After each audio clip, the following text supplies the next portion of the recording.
E aí galera, beleza? Começando aqui mais um vídeo para esse canal. Eu sou o Felipe e esse é o Habitat Nerd, começando mais um vídeo para vocês. Se você ainda não é inscrito nesse canal, se inscreva e não esquece de ativar o sininho para receber todas as notificações aqui do canal. E é claro, sempre deixa um like aí para ajudar o canal a crescer e mais pessoas verem esse vídeo. Hoje eu queria trazer um ponto interessante aqui, pelo menos eu acho um ponto interessante, que foi uma pequena observação que eu fiz em relação ao lançamento aí da nova loja da Marvel, loja oficial, pelo que tudo indica é a primeira loja oficial da Marvel aqui no Brasil. E um ponto ou uma pequena curiosidade me chamou a atenção, observando aí os vídeos da galera. Teve algumas emissoras que foram lá visitar essa loja, fazer uma reportagem ali. E teve um ponto ali que me chamou a atenção e eu queria trazer, levantar esse ponto aqui com vocês, trazer essa observação aqui para vocês, mas também queria trazer um outro ponto que eu acho que é relevante dentro desse assunto, que é em relação da presença das personagens femininas na cultura pop, em especial na cultura de heróis. Então é uma loja ali que tem diversos produtos, uma loja muito bonita, muito interessante, loja de shopping, né? Tem que ter ali uma certa presença, um design, tem que ter toda uma organização, um layout interessante para ser atrativo e chamar o público. E observando aí a loja, como vocês estão vendo nas imagens, você não vê ali nada relacionado. Não quer dizer que não tenha, não quer dizer que não possa ter chegado depois, não quer dizer que todas as lojas são assim, mas é um ponto assim, digamos, gritante, que é a ausência de produtos relacionados à Capitã Marvel. A Capitã Marvel, a Mônica Rambeau, a Miss Marvel. Então você vê que realmente são personagens que foram vendidos e ainda são vendidos como grandes personagens da Marvel, principalmente por causa do universo cinematográfico, só que no entanto, todavia, são personagens que não têm de fato apelo popular. E a gente percebe isso quando a gente observa essas imagens aí e não vê nenhum produto relacionado a elas. Quando o personagem ele é forte, quando o personagem ele tem apelo popular, ele tem uma presença forte, seja na tela, seja nos quadrinhos, nas séries animadas ou em live action, esse personagem ele tem ele é uma marca icônica, né? O Batman, o Superman, quando a gente pensa na DC e depois a Mulher Maravilha. No caso da Marvel a gente tem ali o Capitão América, hoje o Homem de Ferro e o Homem-Aranha. Então são personagens muito icônicos. Então são figuras, presenças muito fortes e que têm muito apelo popular. Se tratando da Capitã Marvel, uma personagem que foi muito forçada, principalmente no MCU, uma personagem que foi construída ali de forma muito artificial, ela não foi uma personagem construída de forma orgânica. A atriz não ajudou em nada também em relação à construção desse personagem, porque é uma atriz muito arrogante, né? Pelo menos foi o que demonstrou em muitos momentos, e muitas reportagens aí saíram aí na mídia. Também teve a questão do roteiro, o primeiro filme é bem fraquinho, todo mundo sabe por que deu tanta audiência, por que arrecadou tanto dinheiro aquele filme, e sabe por que esse filme tem grandes chances de flopar agora, porque são personagens que, como a própria audiência da série da Miss Marvel, da Kamala Khan, não teve uma boa audiência, não teve uma boa recepção do público no serviço de streaming. A gente tem aí então esse primeiro ponto, que é a ausência, né, desses produtos, que só evidencia esse fato. Então, por mais que alguns canais ou algumas fontes da mídia aí tentem vender esse filme, tentem vender esses personagens como personagens que o público está ansioso para ver e que são personagens muito relevantes e importantes para a cultura pop, principalmente em relação ao MCU, na verdade o fato mostra, né, os fatos mostram esse pequeno detalhe de você ter um lançamento de uma loja, você ter o próximo aí o lançamento de um filme e você praticamente não tem nenhum produto relacionado àquele filme. Agora, em contrapartida, produtos ali do X-Men, produtos do Capitão América, do Homem de Ferro, como vocês estão vendo nas diversas imagens que eu estou mostrando para vocês aí, justamente para mostrar e evidenciar essa questão, que é essa ausência. Realmente é um espaço vazio, não é? Não tem, você não encontra produtos relacionados a isso. Em contrapartida, eu acho que tem que ter realmente, todos os personagens têm que estar presentes ali, só que nesse caso a gente vê que quando você não tem, eu trouxe até alguns exemplos aqui, o apelo popular, então não adianta você querer levantar uma bandeira, não adianta você querer levantar virtudes em relação, né, sinalizar virtudes, que é um problema gritante aí na cultura pop atualmente. Você se preocupa tanto em sinalizar virtudes que esquece de construir, né, as obras. Olha só a curiosidade. O que vocês acham aí? Os Supremos, que influenciou muito o MCU, o Capitão América, o Nick Fury e boa parte dos Vingadores, boa parte da inspiração vem daqui, tá? Caso você não saiba. Então, quando você tem boas histórias, quando você tem bons personagens com boas histórias, histórias icônicas como essa daqui, então as histórias elas atravessam as décadas aí e você tem personagens que se tornam icônicos e se tornam importantes. Então, quando você não constrói de forma bem arquitetada, de forma bem orgânica o personagem ele é desprezado pelo público porque essa é uma ação natural do público. Aquilo que não me interessa, aquilo que não me chama atenção, aquilo que quando eu paro para assistir não me traz empatia nenhuma, eu abandono, eu paro de acompanhar. Então, mais uma vez, a gente tem aí, né, por mais que você force a barra, você vê que são personagens que não têm relevância nenhuma.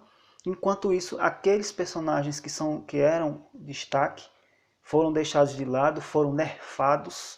E personagens aí que, por exemplo, por que você introduzir agora Monica Rambeau, sabe? Não tem força, não tem apelo, não tem conhecimento do público sobre isso, sobre esses personagens.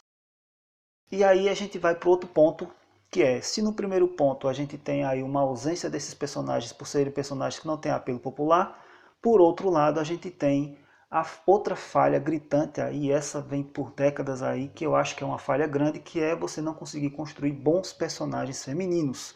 Então, a partir do momento, como eu já disse, que você não consegue trazer histórias realmente inovadoras, pegar esses personagens e trabalhar com mais carinho, com mais atenção, trazer bons roteiros, tanto nos quadrinhos como na nona arte também, na sétima arte, no caso, que é o cinema. Então, você trazer histórias boas, histórias envolventes e que tragam empatia para o público. Como foi, por exemplo, Jogos Vorazes. Então, a gente está cheio de personagens femininos fortes na cultura pop.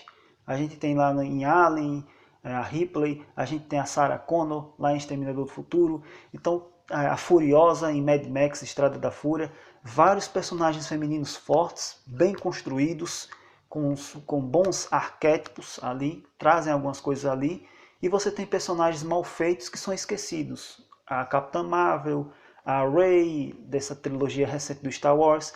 Então quando você não trabalha bem o personagem, esse personagem ele é deixado de lado. Então quando você pega o personagem que ele já se tornou icônico, espero que a luz não esteja atrapalhando, e de quebra esse personagem, ainda por cima, você trabalhou bem esses personagens, aí você tem isso daqui.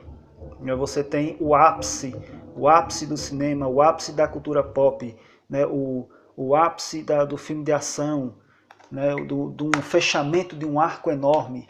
Agora, quando você não consegue trabalhar bem esses personagens, a exemplo do que os mangás vêm fazendo, a exemplo do que os animes vêm fazendo, quantos personagens icônicos a gente não tem na cultura pop asiática, né? Eles trabalham muito melhor os personagens, eles têm muito mais cuidado com esses personagens e conseguem trazer personagens muito mais interessantes.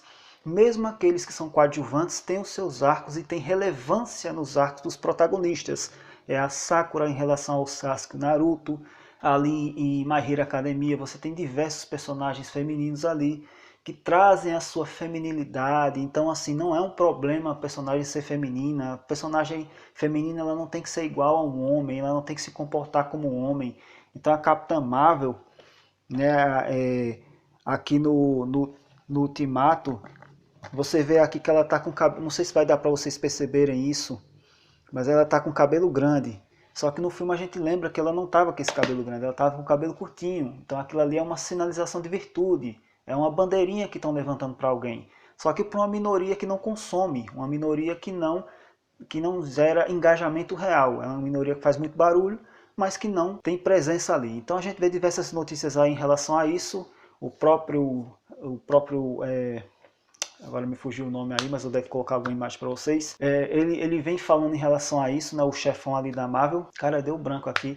Mas enfim, que eles vão realmente focar mais em construir boas histórias, vão, entre aspas, aí nas palavras dele, deixar um pouco de focar tanto nessa questão da sinalização de virtude, da questão de representatividade, que é importante, tem que acontecer, tem que existir, mas tem que ser feita da maneira certa. Quando você vê uma série, um filme, a exemplo de A Casa do Dragão, tem toda a representatividade possível ali, só que feito de maneira bem feita, bem arquitetada, bem construída.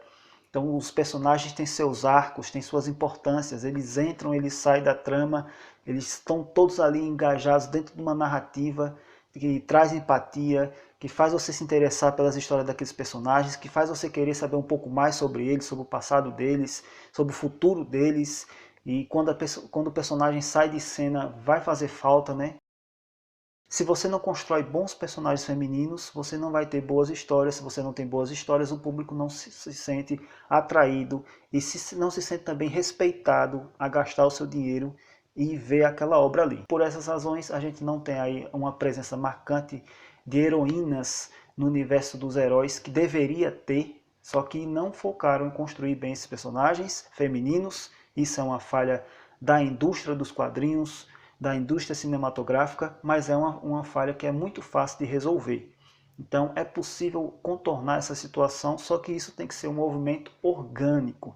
Construir bons personagens, com bons arcos, trazer atores que realmente estejam engajados, em foco total em relação ao roteiro, e que seja um roteiro que esteja focado inteiramente em trazer uma boa história, em contar uma boa história. Agora, se for só para levantar uma bandeira, se for só para sinalizar virtude, não vamos ter boas obras, não vamos ter grandes personagens femininos.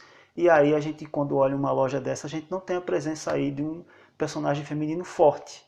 Então a gente fica ali só nas coadjuvantes, não tem ali grandes antagonistas também, e fica aí essa lacuna que não se preenche, e forçar a barra para preencher essa lacuna, como foi feito com a Capitã Marvel, não vai adiantar.